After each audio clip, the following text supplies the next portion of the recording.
In this video, I'll be doing quick analysis on GBPAUD. I always used to do this every weekend. If you have been following my channel, you will know that every weekend I drop analysis on upcoming week. So this is what I'm here to do now. If it's the first time you are coming across my channel, please kindly subscribe, turn on your notification, also comment and like, share to your friends also. Then if you also have any pair of interest you want me to analyze next week, you can also comment it in the comment section. So let's just start. Let's just do our top down analysis. Looking at this market, you will see that there is a break of structure here. There's a break of structure here. It is clear that there is a break of structure here. So, and whenever market breaks structure, market always try to come down to the demand zone that caused the break of structure, which is here. So we are going to use our gang boss to mark the the point of interest we have here, and also you got to know that when market is retracing back, it always reacts at the breaker block. So and there is a breaker block here. You can see it. That is where the market has already tapped into the breaker block. This is the breaker block, 1 day breaker block, and here is the demand zone. So let's just adjust this to here. Let's just adjust it to here. And this is where our demand zone ended. So this is our demand zone, and we have gotten the clear direction of the market structure. Markets broke structure here when it is retracing. You can see it. It broke structure here. After breaking the structure, it went to the supply zone. Here is the supply zone. You went to the supply zone, tap on the supply zone to break another structure. You can see it. Then you move up again to another supply zone here. Tap on the supply zone, then it's coming down. But we saw that there is a demand zone or another block. This is one day other block, which is also a demand zone because it broke structure. You can see it. It broke structure here. This place now is a point and it broke it. So it is serving as a another block or a demand zone. So we are going to mark it out. But market failed to respect it. Market failed to respect it. So easy. We are going to take it as our key level. We are going to take it as a key level. Then let's refine it in our 4 hours time frame.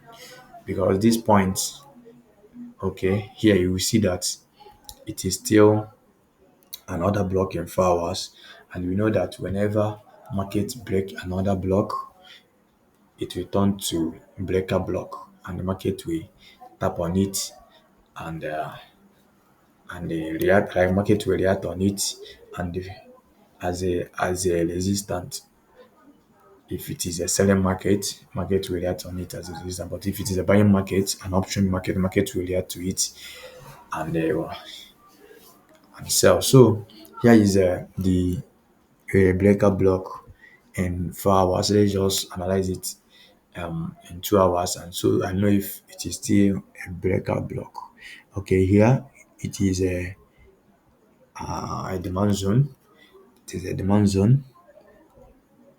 It is a demand zone because this is not a criteria of valid order block. So we take it as a demand zone and it's still validating our point of interest, because whenever a demand zone failed, it will turn to a supply zone. Also, whenever a breaker block fell, sorry, whenever another block fell, it will turn to a breaker block. So we will be expecting this market to rally up to here, react on it, and sell. So it's very, very clear and obvious, and the market is already moving towards there. You can see it.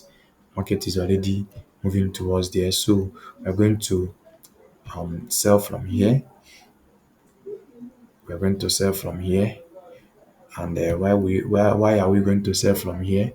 Because there is also a liquidity there. There is also a liquidity. Let me mark it out. Let me mark the liquidity. You will also see, because whenever there is a point of interest, there is meant to be liquidity that is protecting that point of interest. That when market come, market will sweep the liquidity, tap on the point of interest, and sell or buy. So here is the liquidity point. You can see the market is rallying within here. Here is a supply zone. Here is a supply zone, but it's not going to hold because there is a major point of interest above it. So it's going to serve as a liquidity. It's going to serve as liquidity. We're going to mark it and also mark these points because they are liquidity points. So everything here are liquidity. Everything there are liquidity points. Let's label it with dollar sign. So this is what we have. So this is what we have.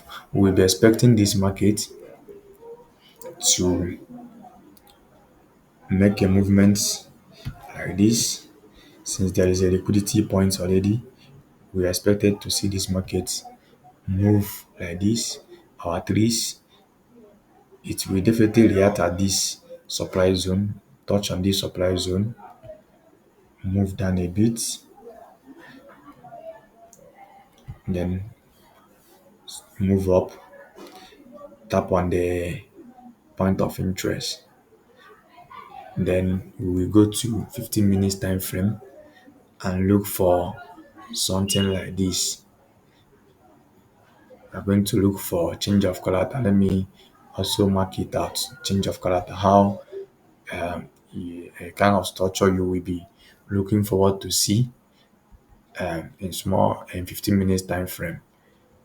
Something like an M pattern, something like M pattern, something like this in 15 minutes time frame. We'll be looking forward to see something like this in 15 minutes time frame. We see something like a bit retracement, then a sweep inside here, then the market will come down again, then cause a market structure shift in 15 minutes. Then we will position to sell from the supply zone that the market will create. So we're going to sell, then we'll be targeting these points as an objective, um, as an objective point of interest. So this is actually what we will be looking forward to see in GBBAUD in this week. We're about to enter. Is either it happen on New York opening, or maybe it might happen on London opening, anyone. But we'll be expecting something like this to actually happen. So let me clear all these things. So this is actually what we will be expecting. This is actually what we will be expecting. Also, this market can also still go down from here to this um green line, which is the demand zone, because market has not tapped into the 1 day demand zone. So we might still see an extension into this demand zone. So we'll be looking forward to sell with confirmation along this point of interest here. So this is actually what we'll be expecting on this trade this week. This is actually what we will be expecting. So, but due to there is a news release, we are going to trade with caution. Why I say that we are going to trade with caution is because um, Bank of England is looking forward to cut their interest rates or keep it steady. So we're going to watch out for it and know if they really want to do it, cut the interest rate, because it will affect the movement of the market. So this is all. See us next weekend.